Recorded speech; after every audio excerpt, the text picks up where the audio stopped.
Purposely. Your life, God's purpose. Listen at onpurposely.com.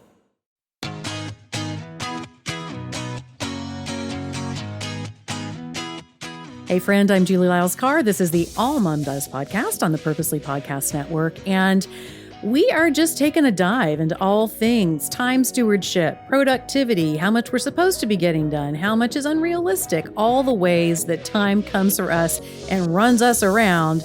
Well, we're learning how to take some time back. So I'm really excited for you to meet my guest today because she's got some really out-of-the-box ideas that I just love. I want you to welcome Jen Pollock Michel. Thanks so much for being with me today, Jen. Yeah, this is going to be fun, Julie. Thank you.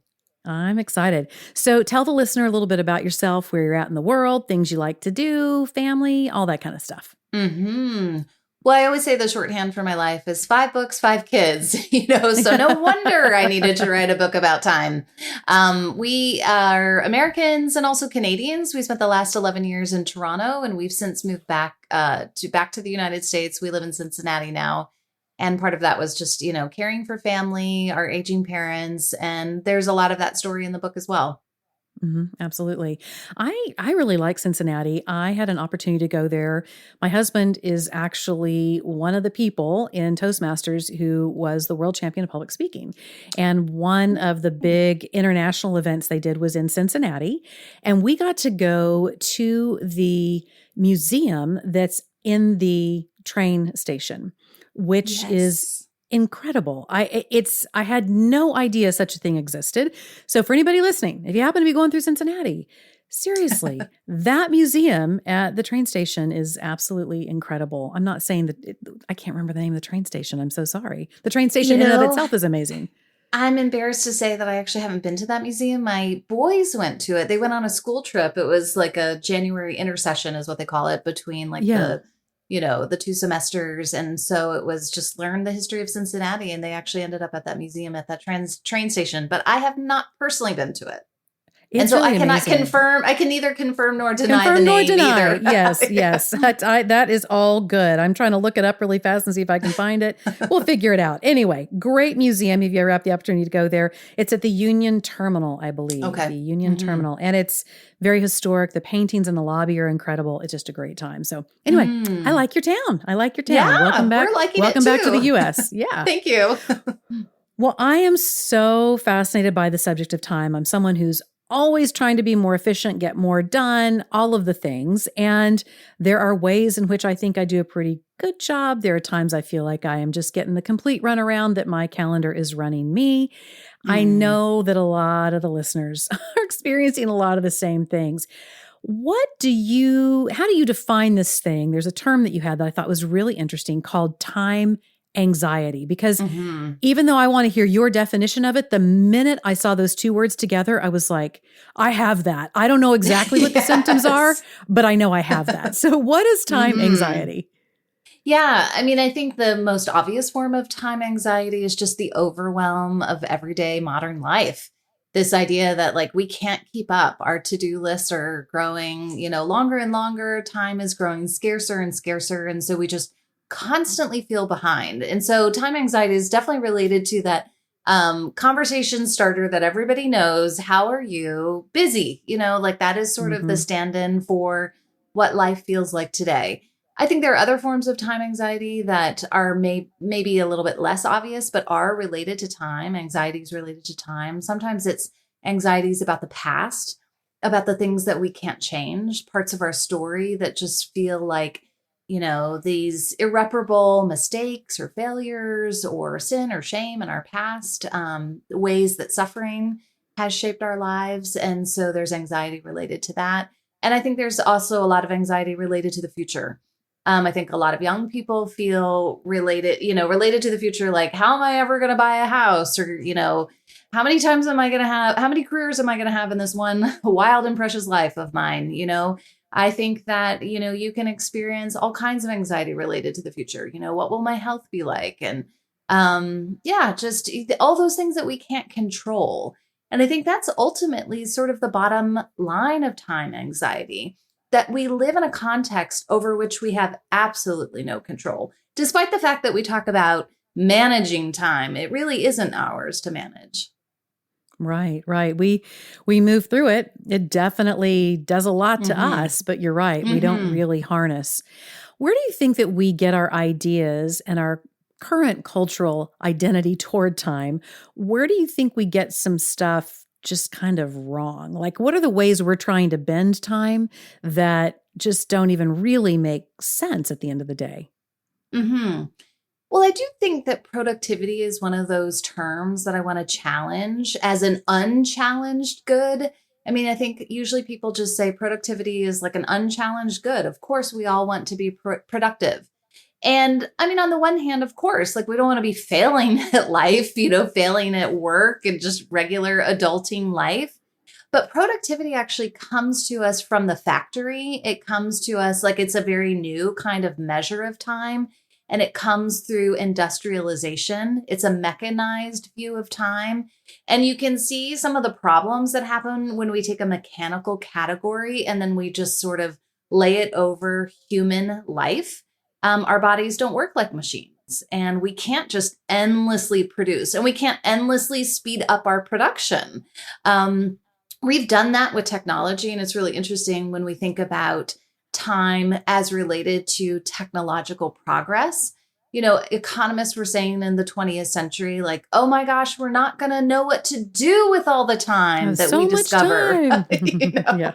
And, we have more time. It is true that computers and other forms of technology have given us more time, but we actually haven't applied that to leisure and to rest. We've actually just applied it to more work. And so I think productivity, efficiency, these are definitely terms that I want to challenge. And I want people to think about, new ways to imagine just new categories for time. And I think especially for people who read the Bible, people who follow Christ, we do already have those categories. And some of those that we can get into that in that conversation if you want. Absolutely. I'd love to talk more on the categories. I'm going to make a note of that so we circle back. You are a self-professed person who has read all kinds of time management and calendaring and scheduling kind of books and websites and all of the things. What is sort of your net assessment of a lot of the things that you've read when it comes to how we live through this, as we are floating in this river of time, how we live with it? Mm-hmm. One of the really interesting books that I read called Counterproductive by Melissa Gregg, she actually says there's really not a lot of new time management advice. Like we have a lot of it. We're sort of like recycling advice that was actually given to us early in the 20th century. So when you read a time management book, you might find some new strategies, especially if you're new to the genre and kind of the industry. And I would say that I have been helped by some of those strategies. I mean, like just handling paper one time and, just different calendaring techniques and that kind of stuff. But you don't have to endlessly read time management books. Like you can read a couple and you sort of have the strategies. And at the end of the day, I think what I've really learned is that time anxiety is actually not solved by time strategizing. We think that if we implement all of these techniques and strategies, like it'll help us get to the bottom of our list. And then, suddenly peace, in the universe and within my soul. But that's actually not really where time anxiety comes from. And it's interesting. I read a book called 4,000 Weeks by Oliver Burkeman. Yes.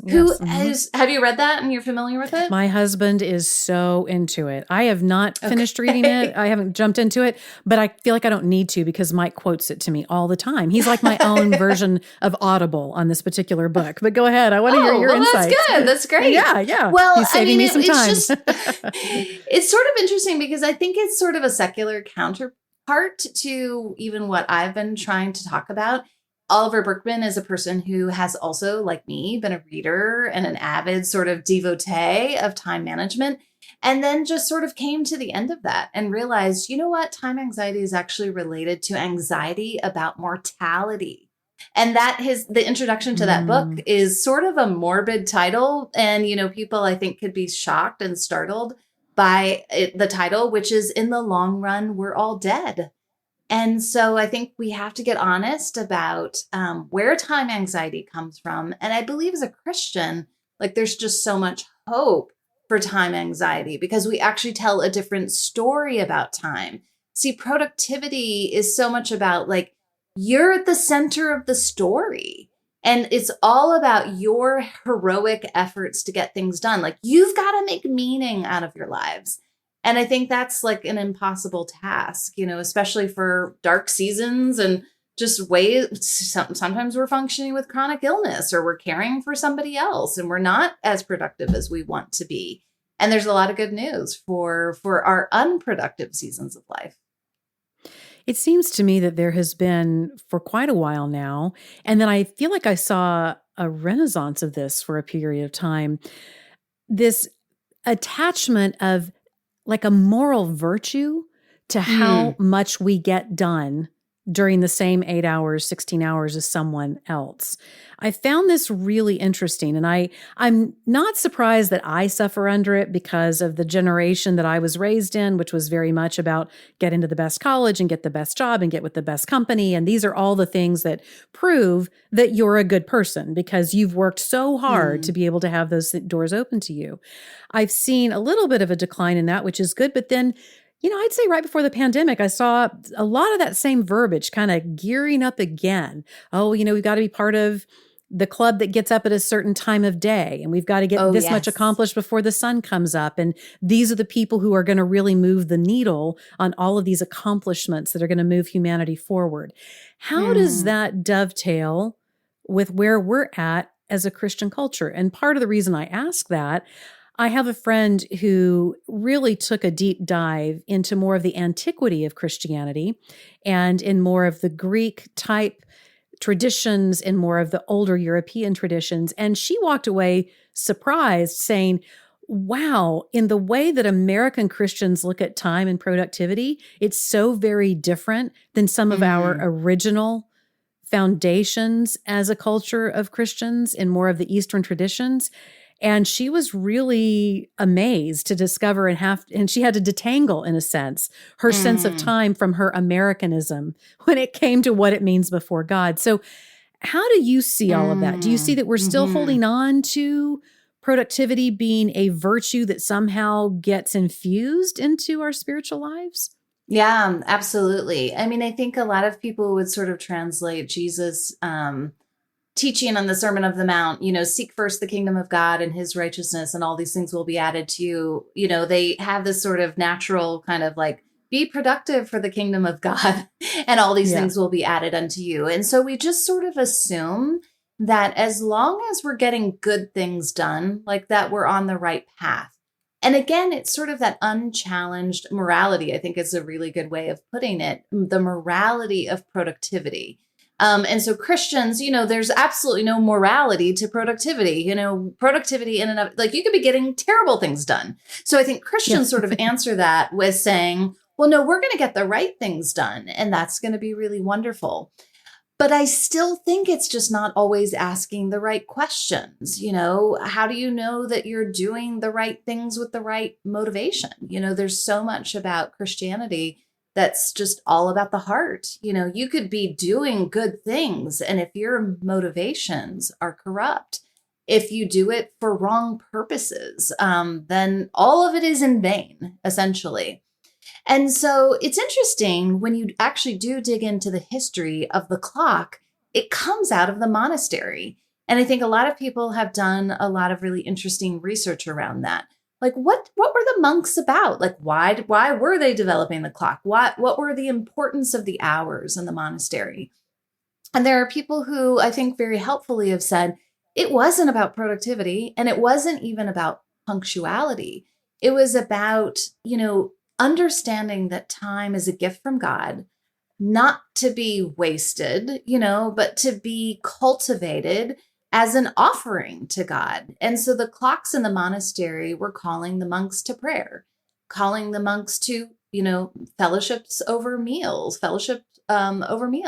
calling them to manual labor, calling them to study. And so the hours were just really all about faithfulness. And I think that's something really to return to. I think there's something really beautiful about that on the one hand, we shouldn't waste time. I mean, but I don't think it means that every single moment of your life has to be used up with something measurable and visible, like measurable, visible output. But yes, the whole of your life is an offering that you are offering to God. And that is your time, and that's your body and time. And those are your gifts and your abilities. And so I think that's really a history that's important to look at. I even see the shades of that in the Old Testament, the different festivals, the different seasons of year. Those weren't about being productive. Those were about stopping, taking a moment, pausing, being re-solidified in community, being re-solidified in devotion to God. I can see that history then permeates into the monks helping come up with this technology that would actually literally clock the passing of the seasons, the passing of the time, the passing of the day. I love that. I shared with you before we got on mic that in my family of origin, to be on time, thou shalt be on time to everything was part of the 10 Commandments. I'm really still kind of floored when I go and look at what's in the 10 Commandments that I guess that modern editions have left this out. I don't know. But in my family of origin, being on time everywhere was really, really important. And it was almost seen again as an evidence of productivity, that if you're getting things right, then you show up and do this. And I still think there's value. Now, I happened to marry someone who had not been raised in that theology at all, Jen. Apparently that was not in his 10 Commandments. And that took some adjustment in our early marriage because it was ingrained as such a value in me. And those are just some of the indicators of how interesting it is to take a look at how each of us looks at time and how we make assumptions about how someone is operating in their life based on how we think they're handling their time. I think we're in a really interesting today because there is this moment that happened for all of us called the pandemic. And to your point about how a lot of our efficiencies then moved into how much more we could then get done, which is hilarious. For example, with housekeeping technologies, we should have more quote unquote time on our hands because we have washing machines and we have robotic vacuum cleaners, which I love very much, by the way. That's a really important tool at my house. Thank God for all the of these Roomba. things. Exactly. So all of these things that supposedly were going to buy us more time, what we all went and did is we took on bigger houses with more complex systems that take more maintenance and bigger wardrobes. And we've done all these things that actually make it more complicated. That's what we did with our extra time. But I saw through the pandemic that there are a lot of people who have said, wait. I'm no longer interested in showing up at a meeting that doesn't mean anything because that's a waste of my time. I can show that I can be just as productive in my home office in 4 hours as I can be in office in 8 hours. What are some rumblings that you're seeing after some of the revelations we began to understand about time, how we spend time, about our productivity, about why we do certain things that become just rote that really don't even expand to our productivity? What are some trends that you're seeing there? Yeah, I think it's a great question. I think the disruption of the pandemic was exactly that. I think it was a disruption and people starting to decide, wait, just because I have been doing things in a particular kind of way, can I do things differently? What do I actually really value? So at the start of the pandemic, and I mean, really through the pandemic, we were living in Toronto. And what we saw was like, people were leaving the city. People were like, I'm not going to spend, all this money to live in this teeny little condo in downtown Toronto. Like, I'm going to go buy more property. If I have to work at home, like I'm going to buy more space and I'm going to get out of the city. And it was really interesting to see how people just started to connect maybe with different values. And obviously you couldn't go out. You couldn't enjoy the kinds of things that you were normally enjoying in the city, the shows and, the restaurants and all of that kind of stuff. So people are like, well, I might as well just go enjoy the country. And then interestingly enough, like we're seeing the reverse movement in, I think, a lot of cities, like people are coming back to the cities now as things open up. So I think the disruption of that was really good in asking us to consider our values. I think the relationship of work and home is now incredibly complicated. Now that a lot of people are home, my husband is fully remote now, like the boundaries between work and home being completely porous. And I think that's really difficult for people. Some people love it and some people feel like it's just nonstop work. You wake up and there's your desk and there's your computer and people are sort of assuming that Yeah. Yeah. I think also, what's happened too is I think people do lament the asynchronization of time. You see a lot of research about that when people went remote. And so, for example, my husband's company was in Chicago. They sold the headquarters. And so people dispersed all over the country. Some people are working asynchronously. Of course, there's still certain meetings that are together, but even people leaving church and just deciding, I'm going to catch online services and people that have still not gone back to church. And so it means that you kind of like can opt into things asynchronously, which means you're not sharing them communally. And I think people are regretting that, lamenting that. I mean, sort of recognizing like maybe there are some new freedoms, but also there are some losses to this kind of asynchronized time. So I think that, gosh, on the whole, there's probably been as much good as ill, in terms of the pandemic. I do think that we also see just that people are still weary from the pandemic. That while on the one hand, we're not rid of our categories of productivity and efficiency, but people are still feeling pretty tired.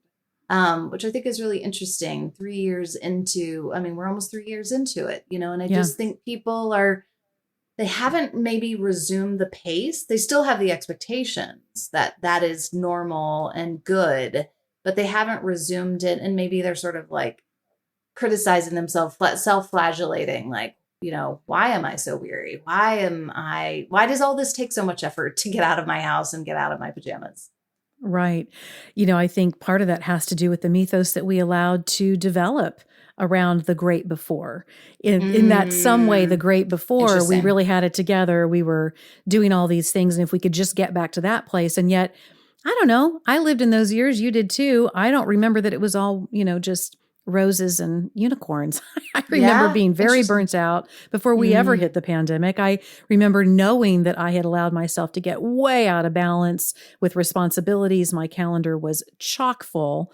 And it reminds me of when you've been doing a really, really hard run and you come to an absolute stop and you don't have time to like stretch and cool down. And that to me is what the pandemic felt like. We were all running too hard on too thin of a margins. Then we had to come to a hard stop, and the muscle aches and tears of trying to get going again are leaving us still kind of wondering, okay, what was that? So I think those are really interesting insights on your part about how all of that has affected us and the way that we see time. Now, I promise we get back around to this. Talk me through the categories of time that you've been able to identify in your work. Yeah. Well, one of the things is just recovering the language of fruitfulness as opposed to productivity. Ooh, there's a lot of imagery in the Bible that talks about, the vine and the trees, and these are images of what the flourishing human life is like. But the interesting thing is that generally trees and vines aren't productive year round. There's a seasonality to that. And I think that is a really humanizing way to sort of think about, yes, like we want our lives to produce fruit, but there are seasons of wintering, for example, in our lives, and seasons of cutting back and deepening our roots and seasons of drought. Actually, you learn like vines, like enforced drought is a good thing. You don't put like a drip hose on a vine because you don't want it to have like steady water. And this is true, even just like you don't water your houseplants every day. You're supposed to give them you're supposed to deprive them a little bit so that they deepen their roots. So I think that's one category, fruitfulness as opposed to productivity, because productivity means every minute has to have visible, measurable output or it doesn't count.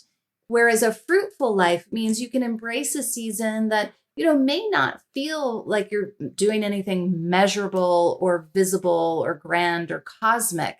But maybe it's because you're in a season of study or you're cultivating your vocation or you're caring for somebody. You've taken on something, some sort of obligation or some yes in your life, which is good. It just means that it's a different kind of season, that you're not producing something outwardly. So I think that's really beautiful. I also think another category for time is fitting time as opposed to productive time. So this is something from I read in a commentary on the book of Ecclesiastes that was just talking about that very famous passage. There's a season to be born, and a time to for die, this and time to plant and time to uproot. And the commentator was talking about, this idea of like, there's a fitting time to do something.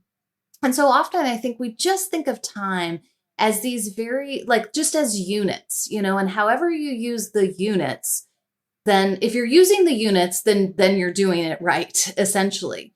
But fitting time would say, no, there are certain moments of time that are now and that are irretrievable. If you don't take up the responsibility of a particular thing now, like, you might never get it back.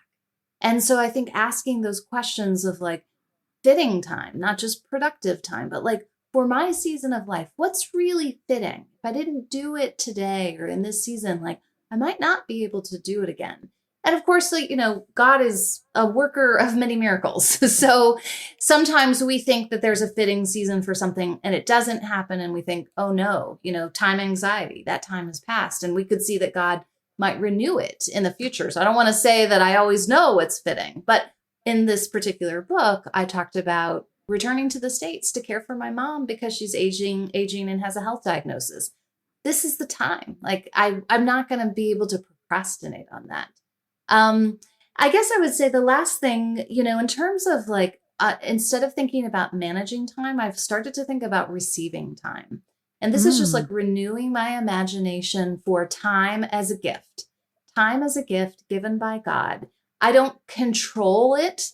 I don't harness it. You use that word. Like, I can't always make it obey my commands, Often I'm left to receive interruptions that I don't expect, surprises, contingencies. But if I live my whole life, with the assumption that God's in control, then certainly he's in control of the time that comes to me today. And so I think that is a really hopeful way to think about time. And it moves us toward gratitude rather than like tight-fisted, like, no, today really has to go like today. And then, of course, you're irritable when today doesn't go like today.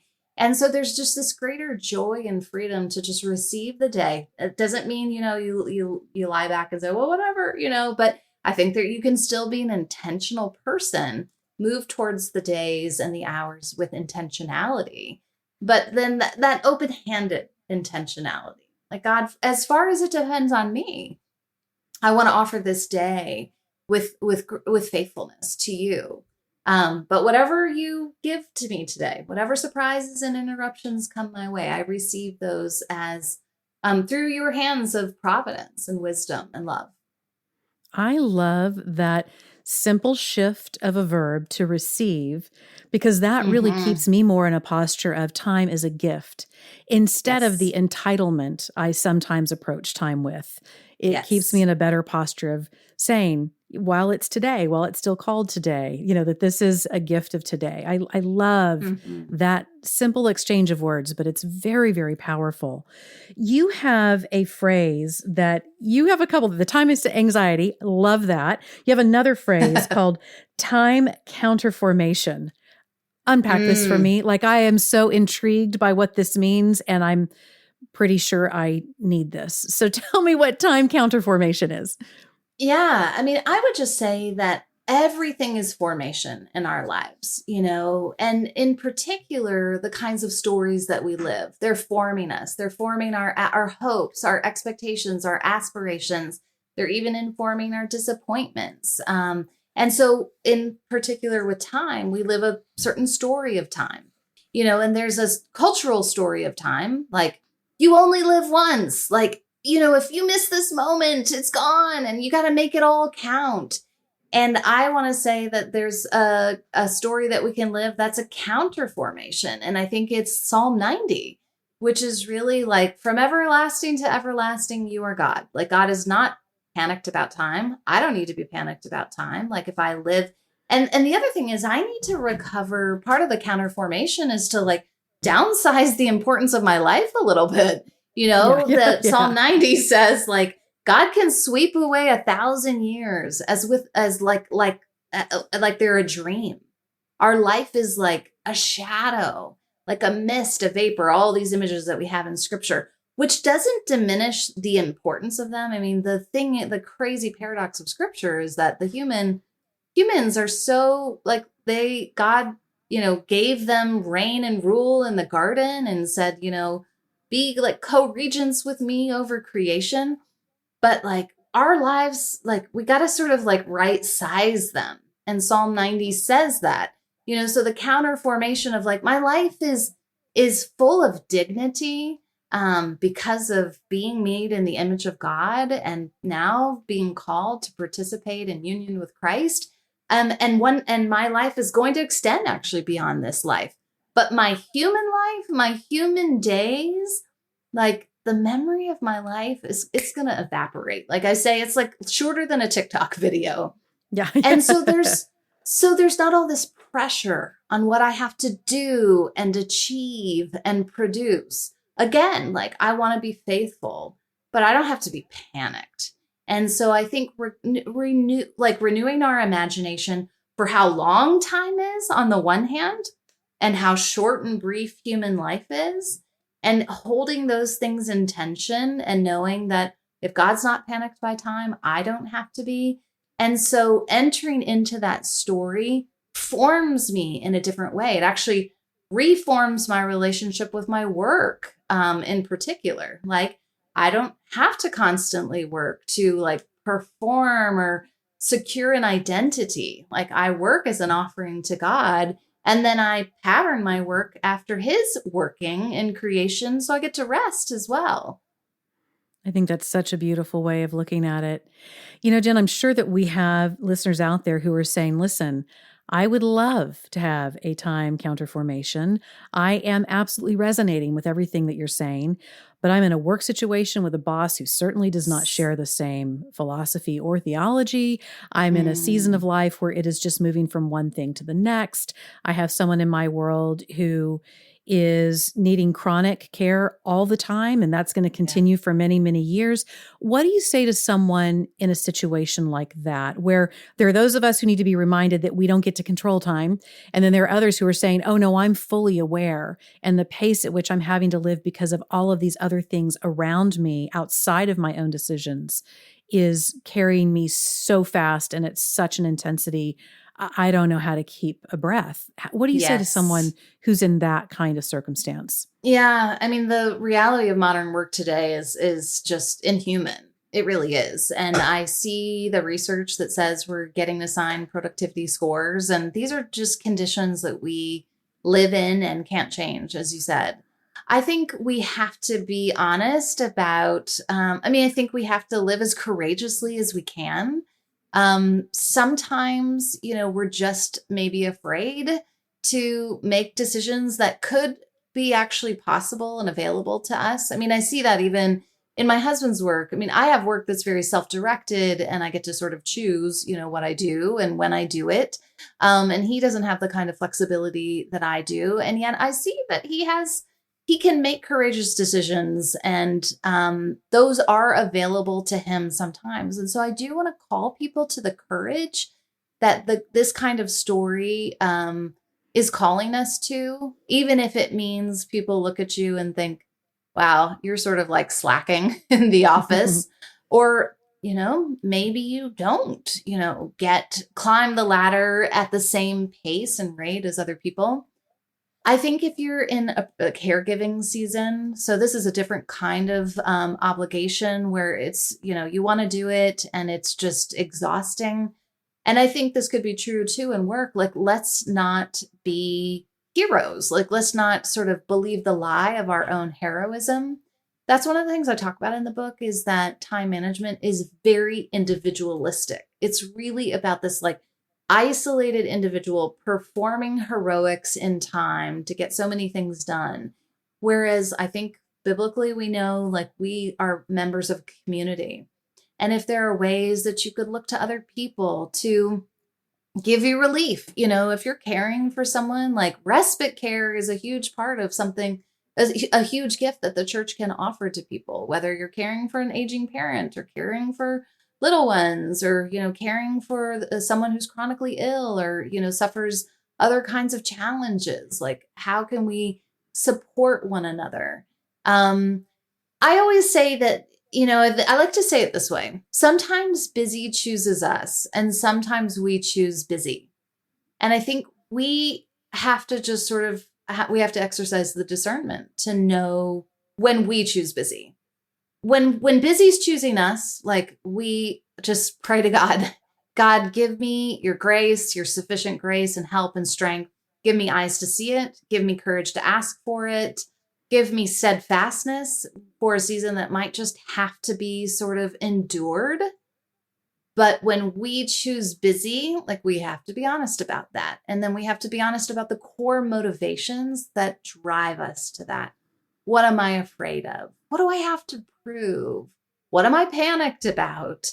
And sometimes asking those kinds of questions allows us to, like, sort of take our foot off the gas a little bit and maybe exercise the courage that could be available to us.